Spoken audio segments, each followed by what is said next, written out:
Eu não quis te machucar. Eu só não me importei o suficiente para não machucar. Ela riu depois que eu a confrontei sobre traição. Comecei a fazer as malas sem dizer uma palavra. Ela parou de rir e ficou pálida. Eu disse, eu não quis te deixar. Eu só não me importo o suficiente para não deixar, e saí andando. Ei, espectadores!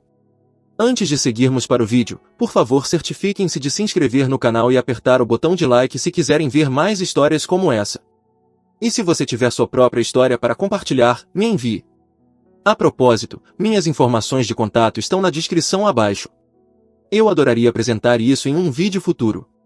Obrigado. A chave estava embaixo do tapete, exatamente onde eu tinha dito a ela que estaria. Meu voo de volta da conferência de Denver tinha sido cancelado, depois restabelecido, me deixando pousando à meia-noite em vez de 4 da tarde. Eu tinha mandado mensagem para ela do aeroporto, mas não recebi resposta. Não era incomum numa noite de sexta-feira. Ela provavelmente estava fora com as meninas, o celular enterrado no fundo de alguma bolsinha brilhante. Eu só queria minha cama. O silêncio do nosso apartamento era um alívio depois de 3 dias de networking forçado. Joguei minha mala perto da porta, o baque alto demais no silêncio. Foi quando eu os vi. 2 copos de vinho na mesa de centro, um com uma mancha de batom na cor de amoras esmagadas. A cor dela. Uma jaqueta de couro masculina estava jogada sobre o encosto da poltrona de leitura dela. Uma jaqueta que eu não tinha. Um vazio frio e zumbindo se abriu no meu peito. Eu caminhei, como um robô, pelo corredor. A porta do nosso quarto estava entreaberta. A cena era um clichê. A forma adormecida dela. De costas para mim. E a silhueta desconhecida de um homem ao lado dela. O braço dele estava jogado sobre a cintura dela. No chão, uma embalagem de camisinha brilhava na luz da rua que entrava pelas persianas. Eu não gritei. Eu não joguei nada. O zumbido no meu peito só ficou mais alto, abafando tudo. Saí de costas silenciosamente, fui para a sala e sentei no sofá, bem ao lado dos copos sujos. Eu esperei.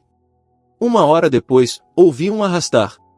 A luz do banheiro acendeu, depois apagou. Ele saiu arrastando os pés, sem camisa, parando morto quando me viu.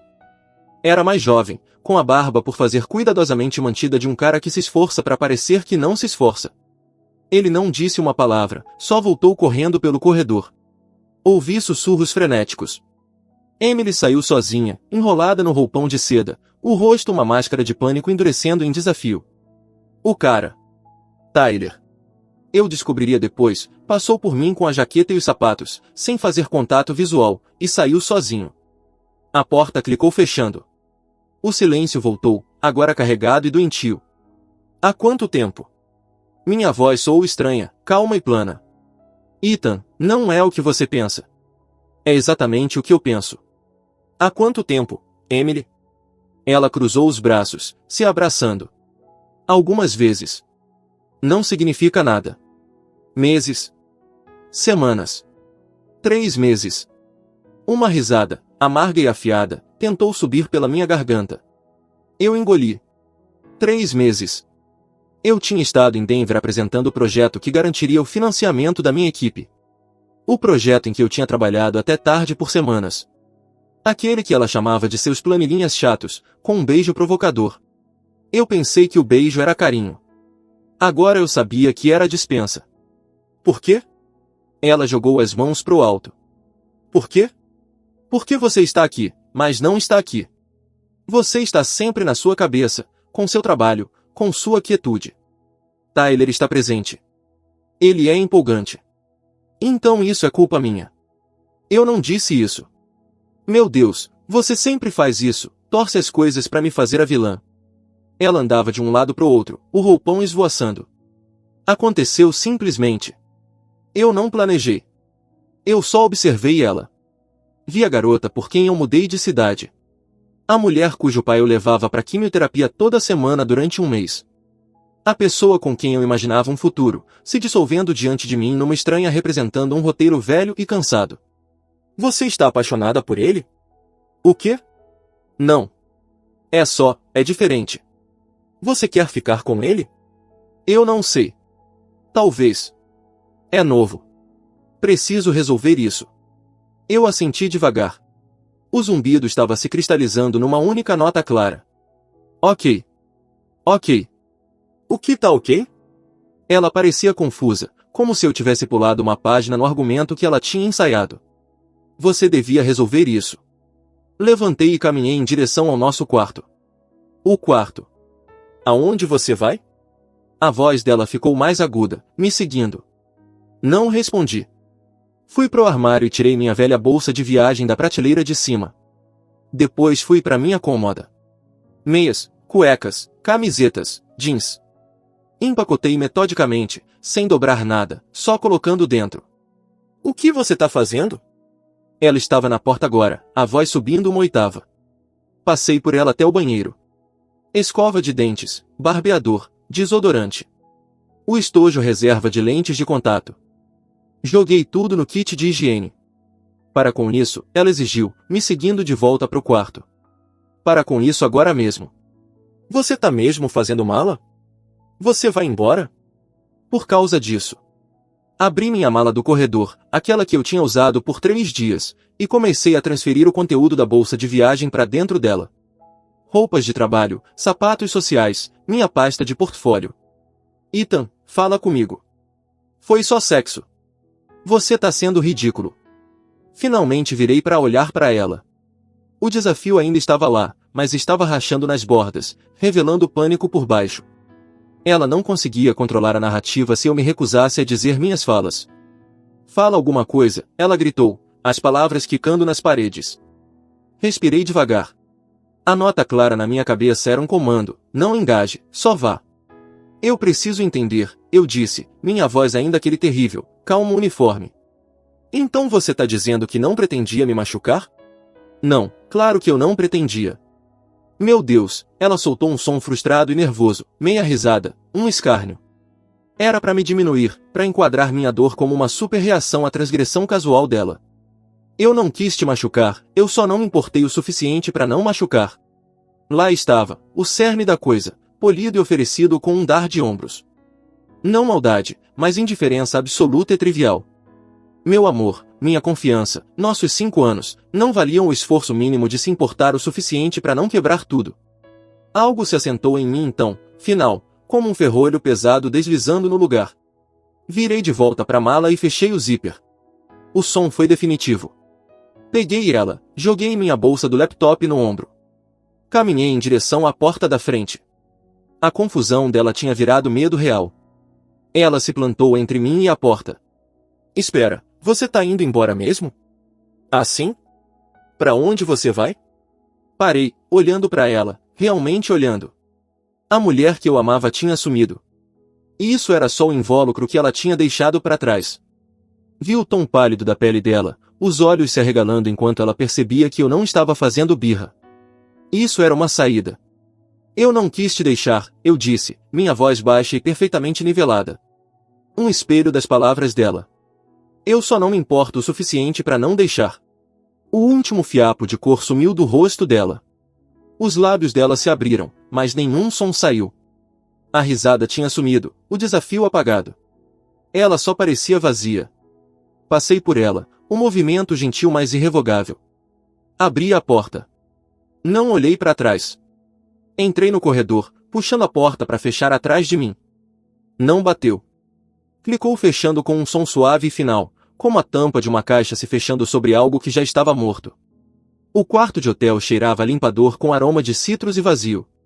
Eu tinha escolhido o mais barato perto do aeroporto, um lugar feito para gente de passagem. Sentei na beira da cama dura, minha mala e bolsa do laptop ao lado como cachorros leais e silenciosos. O zumbido no meu peito tinha diminuído, substituído por uma estática vasta e quieta. Eu não sentia nada, nem raiva, nem tristeza, só uma ausência oca e ressonante, como se o núcleo de mim tivesse sido removido cirurgicamente e eu ficasse só observando a cavidade vazia. Eu não chorei. Eu só existia.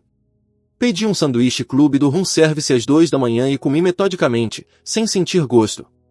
Assisti infomerciais até o sol nascer, o apresentador alegre de trilha sonora bizarra pro fim da minha vida como eu conhecia. Na luz cinza da manhã, as memórias começaram a invadir. Não as boas. Essas doeriam demais, e minha mente parecia bloqueá-las protetoramente. Em vez disso, ofereceu um flashback, afiado e indesejado. 2 anos atrás, Emily, lágrimas escorrendo pelo rosto, segurando o teste positivo. Não estava planejado. A gente ficou com medo. Eu a abracei, meu próprio coração batendo com uma mistura aterrorizante de pavor e uma estranha esperança brotando. Vamos resolver isso, eu disse no cabelo dela. Juntos, uma semana depois, o aborto espontâneo. Ela ficou devastada, um nervo exposto de luto. Tirei 2 semanas de folga do trabalho. Cozinhei todas as refeições. Segurei ela durante os terrores noturnos. Atendi às ligações da família dela. Fiquei no banheiro com ela enquanto ela chorava no chão. Quando ela finalmente saiu, piscando na luz do sol, ela apertou minha mão e disse: "Eu não sei o que eu teria feito sem você." Eu deixei essa frase cimentar minha identidade por anos. O protetor dela, a base dela, o que ficou. Agora, no quarto de hotel estéril, a ironia era uma faca fria. O que ficou era o que tinha sido considerado não presente. A base era algo que você constrói em cima até querer uma vista diferente. Aí você a deixa enterrada sem pensar 2 vezes. A estática na minha cabeça começou a recuar, substituída por uma clareza fria e operacional. Luto era um luxo. Isso agora era um problema logístico. Meu celular vibrou. Uma sequência de notificações da Emily. "Onde você tá?" "Isso é loucura. Volta pra casa, para a gente conversar como adultos." "Ethan, me responde. Você vai mesmo me gostar? Depois de tudo?" "Tá bom. Se comporta como criança." Eu não bloqueei ela. Ainda não. Abri meu app de banco. Transferi minha metade das contas do último mês da conta conjunta para minha conta pessoal. Cancelei o pagamento automático das nossas férias próximas, as de Costa Rica que eu estava guardando como surpresa pro nosso aniversário. O e-mail de confirmação pareceu tirar um peso. Depois mandei uma única mensagem. Rascunhei 3 vezes, tirando qualquer emoção, qualquer gancho que ela pudesse agarrar. Meus pertences serão retirados do apartamento na terça tarde. Sua chave será deixada com o superintendente do prédio Lopes. Por favor, tire qualquer coisa que você considere sua antes disso. A resposta dela foi instantânea. "Emily, que porra, Ethan? Você tá desistindo assim? Você nem vai lutar por nós? É tão pouco que eu significo pra você?" Coloquei o celular de tela para baixo. Foi a última mensagem dela que eu li. Fui metodicamente pelas minhas redes sociais. Desmarquei minhas fotos. Mudei meu status de relacionamento para solteiro. Deixei de seguir ela. E então, sem drama, bloqueei ela. Em tudo. Instagram, Facebook, Twitter, até Spotify. Não foi ato de raiva. Foi higiene. Removendo uma fonte de infecção. Depois, os amigos. Nosso círculo mútuo. Escolhi 3 que eu mais respeitava e mandei mensagens quase idênticas. "Oi. Só um aviso, Emily e eu terminamos. Foi por causa de infidelidade da parte dela. Não quero discutir detalhes, mas queria que vocês soubessem por mim. Vou ficar um tempo afastado, mas valorizo a amizade de vocês." As respostas foram uma mistura de choque, apoio e simpatia constrangedora. Agradeci e não engajei mais. Eu estava construindo um muro, tijolo por tijolo quieto. Terça chegou. Contratei um serviço de mudança pelo app. 2 estranhos educados e indiferentes de camisas polo combinando empacotaram o resto das minhas roupas, livros, discos, o conjunto de facas de chefe que meu pai me deu. Colocaram tudo numa unidade de armazenamento número 317. Deixaram a chave com o Super Lopes. A operação inteira custou $389. Foi o melhor dinheiro que eu já gastei. As próximas semanas passaram num ritmo estranho e pacífico. Estendi minha estadia no hotel do aeroporto, depois achei uma sublocação mobiliada no centro. Uma caixa minimalista com vista para outros prédios. Fui trabalhar. Fiz meu trabalho. Voltei para casa. Comecei a correr ao longo do rio, o impacto dos meus pés no asfalto como meditação. O silêncio no meu apartamento não era mais vazio. Era limpo. O primeiro reply de karma veio 3 semanas depois, via Derek, um dos amigos mútuos que eu tinha mandado mensagem. A gente se encontrou para tomar uma cerveja, ideia dele. Então, ele disse, se mexendo desconfortável depois do primeiro gole. Você realmente sumiu do mapa, cara. Só focando, eu disse. Em quê? Em não focar no passado. Ele assentiu, depois se inclinou um pouco. Olha, provavelmente eu não devia te contar isso, mas como você tá tão calmo, as coisas não estão bem com a Emily e o Tyler. Tomei um gole. Não disse nada. Meu silêncio foi um convite para ele continuar, não por curiosidade, mas porque eu entendi que ele precisava descarregar. Ela mudou ele pra lá, tipo, uma semana depois que você saiu. Drama pesado. Mas o cara, ele é uma bagunça. Perdeu o emprego de bartender, aparecia bêbado, ou não aparecia. Ouvi da Sarah que ele tem um histórico. Pequenos furtos. Conduta desordeira. Fiquei quieto. E a Emily, não tá a mesma. Ela postou um monte de fotos de novo capítulo com ele. Mas na semana passada, postou uma frase vaga sobre confiar nas pessoas erradas. Depois deletou. Sarah disse que viu eles gritando um com o outro no estacionamento. Ele jogou uma sacola de comida no carro dela. Senti uma pena distante, abstrata. O tipo que você sente por um personagem de filme fazendo escolhas obviamente terríveis. Não tinha conexão comigo. Parece instável. Eu disse finalmente, voz neutra. Sem brincadeira. Você escapou por pouco, cara. Não concordei nem discordei. Uma bala implica que algo foi atirado em você. Isso pareceu mais que eu saí voluntariamente de um caminho que já estava desmoronando à minha frente mesmo assim. Naquela noite, de volta no meu sublocação quieto, meu celular vibrou com uma mensagem de número desconhecido. Desconhecido. Ethan, é a Emily. Eu sei que você me bloqueou. Por favor. Eu cometi um erro enorme. A gente pode só conversar? Eu sinto muito pelo que eu disse. Pelo que eu fiz. Eu sinto muito. As palavras ficaram ali na tela, brilhando no quarto escuro. Eu não senti nada. Nem satisfação. Nem schadenfreude. Nem amolecimento. O pedido de desculpas dela era uma pedrinha jogada no oceano da minha indiferença. Não respondi. Não bloqueei o número. Só deslizei a notificação para longe. A tela escureceu, refletindo minha expressão plácida de volta para mim. O silêncio, mais uma vez, era absoluto. E pela primeira vez desde que encontrei aqueles copos de vinho, parecia meu. O silêncio depois da primeira mensagem dela não era tática. Era simplesmente meu novo estado de ser. As palavras dela entraram na atmosfera da minha vida e se dissiparam como fumaça num espaço vasto e aberto. Eu não me sentia forte nem vingado. Eu me sentia livre. As algemas não foram quebradas numa luta dramática.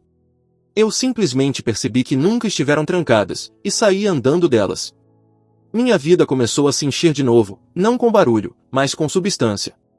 Me inscreve num curso de marcenaria no centro comunitário, algo que eu sempre falava com a Emily, que chamava de hobby de velho empoeirado. O cheiro de serragem e o foco necessário para fazer um corte reto eram meditação. Reconectei com Ben, um amigo da faculdade que ela achava cínico demais, e a gente começou a fazer trilha todo domingo. As conversas eram fáceis, pontuadas por silêncios confortáveis enquanto subíamos. Eu não falava dela. Ele não perguntava. Enquanto isso, o mundo do meu passado continuava a se incendiar sem mim. As atualizações vinham esparsas, pelo vinhedo relutante de conhecidos mútuos que pareciam precisar confirmar o acidente de trem. O desmoronamento do Tyler foi rápido e público. Um amigo de um amigo postou um vídeo borrado e dramático de um bar no centro 2 meses depois que eu saí. Era o Tyler, sem camisa e gritando, sendo imobilizado no capô de uma viatura da polícia. A legenda dizia, cara tentou brigar com o segurança, o bartender e os policiais. #Ix. Passei direto. Era tragédia de outra pessoa. Depois veio o primeiro macaco voador. Foi uma ligação da Lacey, a amiga mais próxima da Emily, e uma mulher que sempre me viu como um acessório levemente decepcionante na vida da Emily. Ethan, oi. Meu Deus, quanto tempo. A voz dela era doce com calor falso. Lacey, eu estava na minha oficina, lixando a borda de uma tábua de servir de bordo. Escuta, eu tô ligando como amiga de vocês dois. Eu sei que o que a Emily fez foi imperdoável. Não confirmei nem neguei. Continuei lixando. Os vis-vi rítmico eram um contraponto calmante à voz dela. Mas ela tá muito mal. Aquele cara, Tyler? Ele era um monstro. Ele estourou o cartão de crédito dela. Deu um olho roxo antes de ser preso. Ela tá devastada e sozinha. Svici. Ela aprendeu a lição, Ethan. Uma bem dura. Acho que se você só escutasse ela, poderia ajudar ela a se curar. Ela ainda te ama, sabe? Ela tá tão perdida. Coloquei a lixadeira de lado. A madeira estava lisa sob meus dedos. Agradeço você ter entrado em contato, Lacey, eu disse, voz equilibrada. Mas minha decisão é final. Espero que ela encontre o apoio que precisa. O subtexto era claro, de outra pessoa. Houve uma pausa longa. Minha educação tinha desarmado o roteiro dela. Você é mesmo tão frio assim? Ela disse finalmente, a doçura evaporando. Naquilo eu resolvi, eu corrigi gentilmente. Se cuida. A próxima tentativa foi mais direta. Um voicemail da irmã da Emily, Chelsea. Uma mulher cuja aprovação eu passei anos correndo atrás em vão. Ethan, é a Chelsea. Olha, eu nunca me meti nas coisas de vocês. Mas isso foi longe demais. Ela errou, tá? As pessoas cometem erros. Mas você abandonar ela completamente, quando ela tá no fundo do poço. Esse não é o homem que eu achava que você era. Aquele cretino do T tá na cadeia onde merece. Mas ela é quem tá cumprindo prisão perpétua na própria cabeça. Tenha compaixão. Liga pra ela. Deletei o voicemail. O homem que ela achava que eu era ficção. Uma figura plácida e acomodada que existia para estabilizar a irmã dela. Aquele homem tinha sumido. O último ponto de dados desesperado não veio por pessoa, mas pela névoa digital. Por curiosidade mórbida, numa noite lenta, Ben puxou os registros públicos do tribunal do Tyler no laptop dele. Lá estava. Múltiplas acusações da briga no bar, mais um mandado anterior por violação de ordem de restrição de outra ex-namorada. O cara era um padrão, não uma anomalia. A Emily não tinha trocado por empolgação. Ela tinha pulado de uma plataforma estável para uma falha geológica conhecida. Depois, meu celular acendeu com um número local. Deixei ir pro voicemail. Uma hora depois, ouvi. Era a Emily, mas não a mulher implorando e despedaçada das mensagens. Essa voz estava crua, esfarrapada e crepitando com uma fúria que finalmente tinha atravessado a fachada de vítima. Sabe de uma coisa, Ethan? Tá bom. Você venceu. Você é o perfeito mártir estoico. Entendi. As palavras estavam arrastadas, seja por bebida ou lágrimas. Eu sou a vilã. Eu sou a louca que estragou tudo. Mas você? Você nunca foi capaz de amor de verdade, foi? Amor de verdade perdoa. Amor de verdade luta. Você só vai embora. Você é um fantasma. Um fantasma educado e agradável pra caralho. Eu perdi tudo. Tudo. E você nem consegue atender o telefone pra me dizer que eu mereci? Você é covarde. Um covarde frio e sem coração. Eu tô melhor assim. Tá me ouvindo? Eu tô melhor assim. A mensagem terminou com um estrondo abafado, como algo sendo jogado. Depois soluços. Depois tom de linha. Salvei o voicemail. Não por sentimentalismo, mas como lembrete. Esse era o cerne autêntico, uma vez que a performance de remorso falhou em conseguir reação. Essa era a raiva de uma pessoa que acreditava que suas consequências deveriam ser responsabilidade de outra pessoa aliviar. O último resquício de qualquer suavidade dentro de mim petrificou, virando pedra. Ela tinha me mostrado a verdade dela 2 vezes agora. Primeiro na indiferença. Depois na raiva. Eu acreditei nas duas. Naquele fim de semana, terminei a tábua de servir de bordo. Passei óleo nela, e ela brilhou, o veio rico e profundo. Ben veio aqui, e eu grelhei bifes. A gente comeu na minha nova criação. Enquanto sentávamos na pequena varanda do sublocação, as luzes da cidade piscando, uma paz profunda e inabalável se assentou sobre mim. O barulho do meu passado era um eco distante sumindo. Aqui, no presente quieto, eu estava construindo algo real. Um corte reto, um dia calmo de cada vez. O palco estava armado. O ato final não era meu para performar. Mas eu sabia, com uma certeza que parecia destino, que ela ia tentar me arrastar de volta pro teatro dela uma última vez. E eu sabia, com certeza ainda maior, que eu não teria mais falas para dizer. 6 meses exatos depois que eu saí, eu estava esperando um café no The Grind, uma cafeteria perto do meu novo escritório. O sublocação tinha ido embora. Eu tinha alugado um apartamento moderno e arejado com vista pro rio e espaço para uma oficina de verdade. A tábua de bordo tinha sido o primeiro de muitos projetos.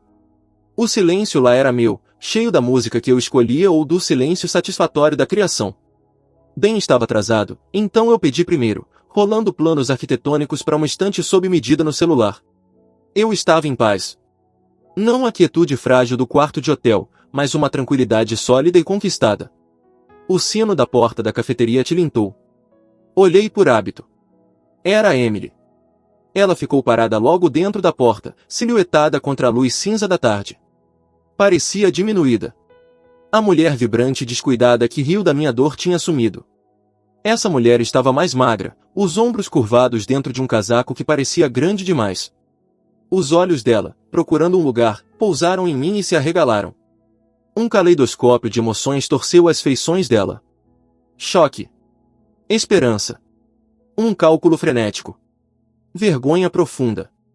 Eu observei tudo se desenrolar de longe, como se observando um animal curioso. Não senti nada. Nem pico de adrenalina. Nem frio. Só um interesse observacional leve no que ela faria em seguida. Ela caminhou em direção a mim. Minha mesa era perto da janela, uma mesinha de 2 lugares. Não tinha rota de fuga para ela, nem abordagem ambígua. Era uma linha direta. Ethan. A voz dela era um trapo de som, rouca por desuso ou choro. Dei um único aceno lento. Emily. Ela se encolheu com a neutralidade. Era pior que ódio. Você tá com uma cara ótima. Era verdade. A corrida e a marcenaria tinham me deixado mais magro. A tensão constante que ela trazia para minha vida tinha evaporado do meu rosto. Eu parecia descansado. Obrigado, eu disse, como se ela tivesse elogiado a gravata de um estranho. Posso? A mão dela gesticulou fracamente para a cadeira vazia na minha frente. Estou esperando um amigo. Nem sim. Nem não. Um fato simples. Só por um segundo. Por favor. O por favor era frágil. Inclinei a cabeça, uma concessão mínima.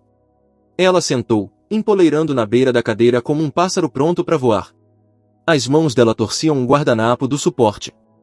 Ela olhou para as minhas mãos, pro meu rosto, pro meu copo de café, para qualquer lugar menos diretamente pros meus olhos, que tinham só um foco calmo e sem piscar. Eu nem sei por onde começar. Ela respirou tremendo. Tudo desmoronou. Tudo. O que eu disse para você naquela noite? Foi a pior coisa que eu já disse para alguém. Não era verdade. Eu estava tentando te machucar porque eu me sentia tão culpada. Eu fui covarde. Eu escutei. Não assenti, não incentivei, não interrompi. Eu era um lago absorvendo uma pedrinha. Ela afundou sem ondulação. Tyler, ele era um vigarista. Um abusador. Ele pegou o dinheiro. Ele me bateu. Ela disse essa última parte rápido, como se testando como uma chave para minha simpatia. Minha expressão não mudou. Ele tá na cadeia agora. Por um bom tempo, eu acho. E eu tô tão sozinha. Meus amigos eles não entendem. A Lacey só diz, eu te avisei. A Chelsea tá cansada do meu drama. Ela deu uma risada molhada e patética. Eu tô em terapia agora. Realmente fazendo o trabalho. Eu tô. Ela finalmente olhou para cima, os olhos procurando nos meus por uma rachadura. Um lampejo do velho Ethan. O protetor. Aquele que absorvia a dor dela. Ela encontrou só uma superfície educada e impenetrável. Eu revivi aquela noite 1000 vezes, ela sussurrou, lágrimas se acumulando. Eu fui idiota. Uma idiota cruel e egoísta. Joguei fora a melhor coisa que eu já tive porque eu tava entediada e burra e ele me deu atenção barata. Eu sinto muito, muito, Ethan. Não só pela traição. Pelas palavras. Por fazer você se sentir como se fosse nada. Você era tudo. O barista chamou meu nome. Levantei, peguei meu café no balcão e voltei para a mesa. Não ofereci pegar nada para ela. Tomei um gole lento, o amargor rico me ancorando no presente. Esse momento. Esse fechamento. Está aqui. Ela reuniu coragem. Uma esperança desesperada iluminando o rosto manchado de lágrimas. Tem alguma chance? Nem que seja para um café, só para conversar. Não agora, mas algum dia? Eu entenderia se você me odiasse para sempre. Mas talvez? Talvez a gente pudesse achar um jeito de ser civilizado? Ou, eu aceitaria qualquer coisa. Só uma chance de te mostrar que eu não sou mais aquela pessoa. Esse era o último lance dela. A vulnerabilidade total. A culpa admitida. A promessa de mudança. Era uma boa performance. Poderia ter funcionado no velho eu. Coloquei o copo na mesa com um clique suave. Olhei para ela, realmente olhei, e vi não o fantasma do meu antigo amor, mas uma mulher triste e encalhada que tinha queimado a própria vida e agora sentia o cheiro de fumaça no vento da minha. Você me disse a verdade naquela noite, Emily. Eu disse, minha voz baixa, uniforme e perfeitamente clara. Você não se importou o suficiente. Isso não era você sendo cruel. Era você sendo honesta pela primeira vez em muito tempo. Ela abriu a boca para protestar. Mas eu continuei, o ritmo constante das minhas palavras uma parede que ela não conseguia escalar. Essa verdade me deu a clareza que eu precisava para sair. Foi o único presente que você me deu nesses últimos meses. Pausei, deixando a brutal gentileza daquela frase assentar. Eu não quero te machucar dizendo isso, mas essa mesma verdade significa que eu não me importo o suficiente para revisitar isso.